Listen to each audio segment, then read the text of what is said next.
Note देखकर उसकी बातें खिल गईं, मगर ऊपर से वो इनकार करने लगा। मैंने नोट उसके कुर्ते की जेब में डाल दिया और वो मुझे दरगाह के अंदर मजार के अकब में बने हुए एक तहखाने में ले गया, जहाँ एक तख्त बिछा हुआ था, पानी की सुराही और प्याला भी मौजूद था। मुतवल्ली ने एक छोटी सी लालटेन जला दी। तहखाने में किसी पोशीदा जगह से ताज़ा हवा आ रही थी। खुदा जाने उस शख्स ने तहखाना किस मकसद के लिए बनवा रखा था। बोला, महाराज तुम आराम से इबादत करो, खुदा तुम्हें जरूर सीधा रास्ता दिखा देगा। अच्छा मैं जाता हूँ, दोपहर का खाना यहीं पहुँचा दूंगा कि तुम बाहर आकर खाओगे। मैंने जवाब में कहा कि खाना मैं बाहर आकर खाऊंगा। वो चला गया तो मैं तख्त पर दीवार से टेक लगाकर बैठ गया। मैंने खुदा का शुक्र अदा किया कि दिन की रोशनी में छुपने को एक जगह मिल गई। दोपहर को तहखाने से बाहर निकलकर मुतवल्ली के साथ दरगाह में खाना खाया। उसने बताया कि अभी तक मेरी तलाश में कोई फौजी नहीं आया। खाना खाकर मैं दोबारा तहखाने में चला गया और तख्त पर लेटते ही नींद आ गई। मुझे सोए ज्यादा देर नहीं हुई थी। दरगाह के बाहर मिलिट्री ट्रक की गड़गड़ाहट और फिर उसके ब्रेक लगने की आवाज सुनाई दी और मेरी आंख खुल गई। फौजी बूटों की भारी आवाजें आने लगी,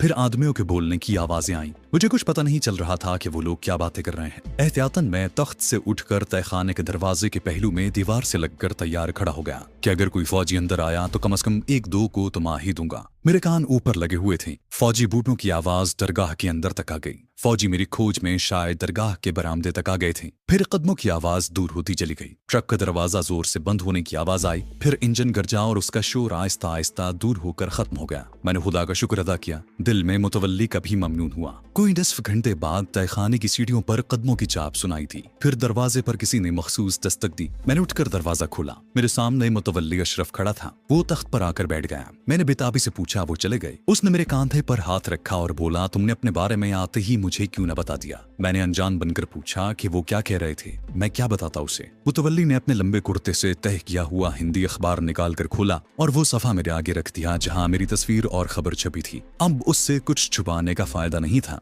वो कहने लगा, एक हिंदू कर्नल और 2 सिख मेजर थे। उन्होंने आते ही मुझे तुम्हारी फोटो वाला अखबार दिखाया और कहा कि ये पाकिस्तानी जासूस है, ये इधर तो नहीं आया। मैंने तुम्हारी फोटो देखी तो सुन होकर रह गया। हिंदू कर्नल जालिंदर का था और मुझे जानता था। मैंने उन्हें कहा कि ये पाकिस्तानी जासूस अभी तक तो इधर नहीं आया, अगर आया तो खुद उसे पकड़कर थाने ले आऊंगा। फिर भी उन्होंने मेरी कोठरी, अमरूद के बाग और दरगाह के अंदर की तलाशी ली। उन्होंने मुझे 5000 रुपए के इनाम का लालच भी दिया। तुमने मुझे पहले बता दिया होता तो मैं तुम्हें यहाँ से निकाल कर किसी दूसरी जगह छुपा देता। मुझे खतरा था कि कहीं वो तहखाने का रुख न कर लें। मैंने कमर में हाथ डालकर जहरीला सिगार अपनी मुट्ठी में थाम लिया। मैं किसी पर एतमाद नहीं कर सकता था। मुतवल्ली अशरफ एक भारतीय मुसलमान था। उसकी वफादारियां भारत के साथ भी हो सकती थीं, लेकिन उसने मुझे गिरफ्तार नहीं करवाया था। इस एतबार से मैं उस पर किसी हद तक भरोसा कर सकता था। अब अपनी शख्सियत उससे छुपाना बेसूद था। फिर भी मैंने अपने बारे में उसे एक दूसरी कहानी घड़कर सुना दी। वो ये थी कि मैं पाकिस्तानी मुसलमान जरूर हूँ, लेकिन जासूस नहीं हूँ। अपने एक दोस्त की बातों और लालच में आकर कुछ गैर मुल्की घड़ियां स्मगल करने की गरज से बॉर्डर क्रॉस किया था कि मैं पकड़ लिया गया और मुझ पर पाकिस्तानी जासूस होने का इल्जाम लगाकर अमृतसर किले में ले जाकर एक सिख फौजी ने बेहद अजियत दी। लेकिन मैंने मौके से फायदा उठाते हुए सिख फौजी को हलाक कर दिया और किले से फरार होकर बटाले चला गया। वहां सर मुड़वा कर जोगी का भेस बदला और अब छुपता फिर रहा हूँ। वो बोला, मेरे बच्चे, अगर तुम पाकिस्तानी जासूस होते तो भी मैं तुम्हें जरूर पनाह देता। पाकिस्तान इस्लाम का तला है। हमें पाकिस्तान और इस्लाम से वालिहाना मोहब्बत है। इस्लाम और पाकिस्तान के लिए हम अपनी जान भी कुर्बान कर सकते हैं। जहरीले सिगार पर मेरी गिरफ्त नरम पड़ गई। मैंने जेब से हाथ निकाल लिया। अब मुझे यहाँ से निकल जाना चाहिए। मैंने कहा, रात के अंधेरे में तुम निकले भी तो पकड़े जाओगे। फौजी इर्द गिर्द के इलाके में फैल गए हैं, वो तुम्हें इस भेस में भी पहचान लेंगे। मैंने पूछा, फिर मुझे क्या करना चाहिए? वो बोला, ये रात तो यहीं गुजारो, मैं कुछ सोचता हूँ। मैं तुम्हारे पास बार बार भी नहीं आ सकता। हो सकता है मिलिट्री का कोई सादा लिबास वाला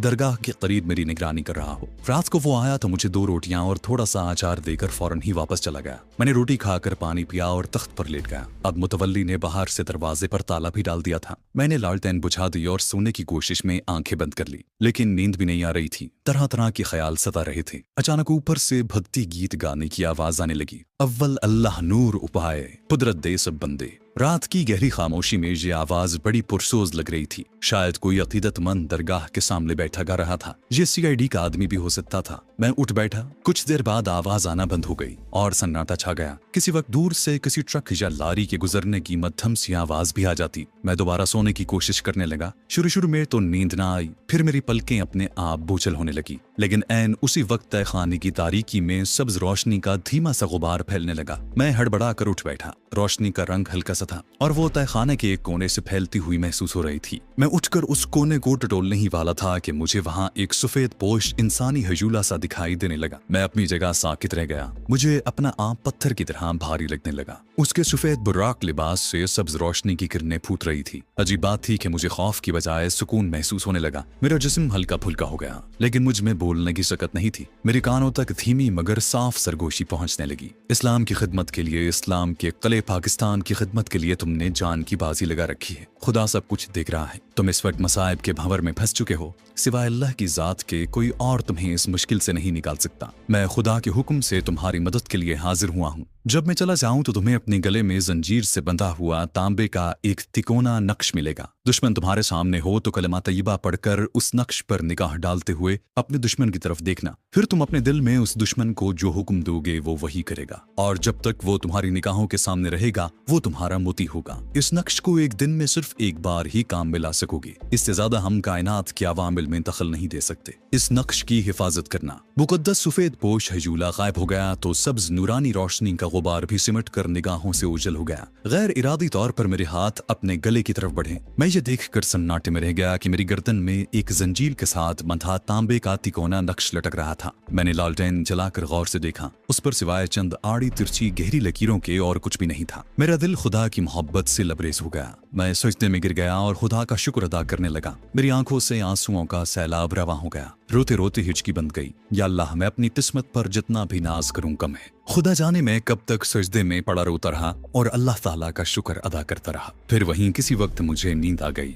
अगले रोज मेरी आंख उस वक्त खुली जब मुतवल्ली शाने से हिलाकर मुझे जगा रहा था। वो मेरे लिए चाय और डबल रोटी लाया था। वो कहने लगा रात एक सिख दरगाह के बाहर बैठकर भक्ति गीत गा रहा था। हो सकता है वो इंडियन CID का आदमी हो, मगर अब वो कहीं नजर नहीं आ रहा। तुम अभी यहीं रहो। वो खामोश हो गया। मैं अपने साथ उसे किसी मुसीबत में नहीं डालना चाहता था। मैंने उसे रात के वाक़े के बारे में कुछ न बताया। अपने गले का नक्श मैंने सब्ज चादर के अंदर छुपा रखा था। मैंने कहा, मैं आज यहाँ से जाना चाहता हूँ। बोला, तुम कहाँ जाओगे? दुश्मन ने जगह जगह जाल बिछा रखा है। अखबार में आज भी तुम्हारी तस्वीर छपी है। तुम्हारी गिरफ्तारी के लिए 5000 रुपए के इनाम का भी ऐलान किया गया है। मैंने सांस भरकर कहा, अल्लाह मालिक है। वो चाय की प्याली तख्त पर रखते हुए रुमाल से होंठ पूंछ कर बोला, अगर तुम किसी तरह छुपते छुपाते सरहंद शरीफ पहुंच जाओ तो वहां मुजद्दद साहब की दरगाह पर मेरा भाई गयास मुतवल्ली है। उसको जाकर मेरा नाम बताना, वो तुम्हें अपने पास छुपा लेगा। मेरा मिशन छुपे रहने का नहीं था, मुझे मैदान अमल में कूदना था। मैंने उसका दोबारा शुक्रिया अदा किया और कहा कि वो मेरे लिए बाजार से एक नया जोड़ा ला दे और प्रकाश चंद के नाम से किसी भी ट्रेन के फर्स्ट क्लास में जालंधर से दिल्ली तक एक सीट रिजर्व करवा दे।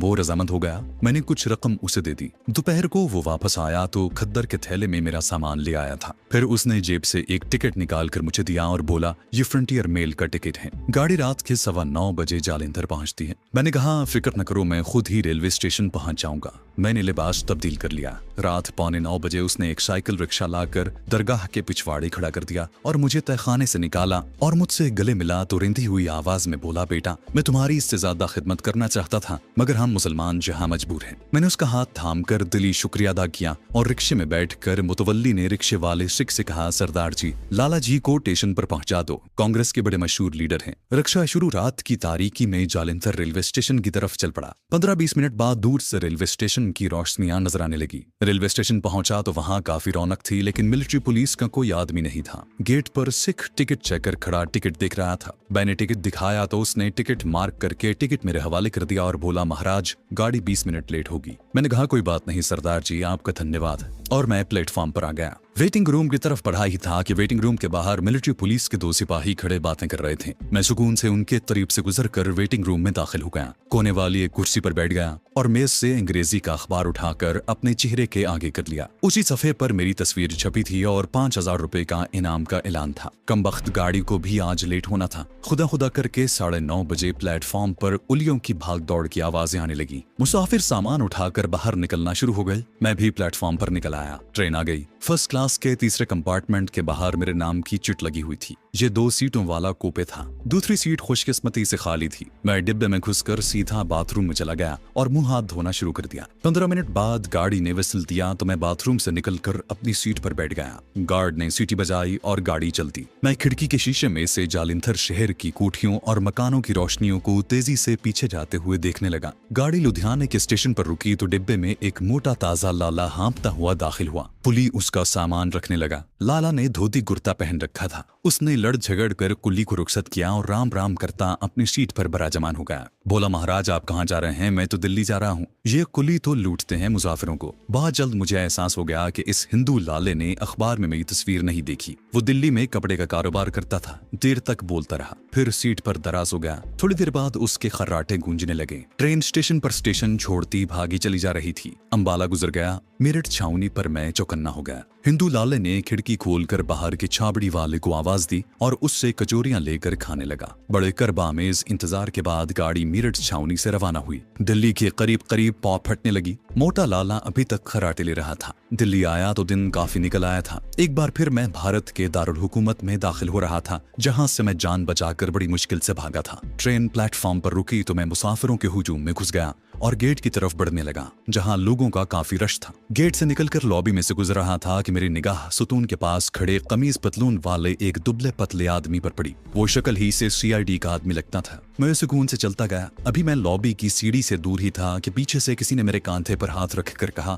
माश जी कहाँ से आ रहे हैं? मैंने मुड़कर देखा, वही आदमी था। मैंने बड़ी खंदा पेशानी से उसे प्रणाम करते हुए कहा, मेरठ से आ रहा हूँ महाराज। वहाँ कांग्रेस कमेटी की मीटिंग थी। वो ज़ेरे लब मुस्कुरा रहा था। बोला, महाराज जरा मेरे साथ चलें। वो सामने वाले कमरे में कांग्रेस कमेटी के लीडर साहब ने आपको बुलाया है। मैंने सामने वाले कमरे की तरफ देखा। वहाँ एक सिख फौजी खड़ा हमारी तरफ देख रहा था। एक पल के लिए मेरे जिस्म में सर्द सी लहर दौड़ गई। सिख फौजी ऊंचा लंबा जवान था। वो हमारी तरफ बढ़ा। सीआईडी वाले ने उसकी तरफ देखकर कहा, सरदार जी मेरी आंखें धोखा नहीं खा सकती। ये महाशय जी वही हैं जिसकी आपको तलाश है। इसे अंदर ले चलें। मैं उन दोनों के दरमियान बेबस सा होकर रह गया। इससे पहले कि मैं कोई एक्शन करता, वो मुझे धकेल कर कमरे में ले गई। सिख फौजी ने मेज की तराज से अखबार निकाला तो मेरी जान हवा हो गई। वो कभी अखबार में छपी हुई तस्वीर और कभी मेरी तरफ देखता। अचानक वो कुर्सी से उठा। उसने पिस्तौल निकाल कर मेरी तरफ तान लिया और गरजदार आवाज में बोला, बै जाओ थे सरदार जी, मेरा इनाम ना भूल जाना। सीआईडी वाला कहने लगा। सिख फौजी ने उसे झिड़क कर कहा, तुम बाहर जाओ, और उसे कमरे से निकाल दिया।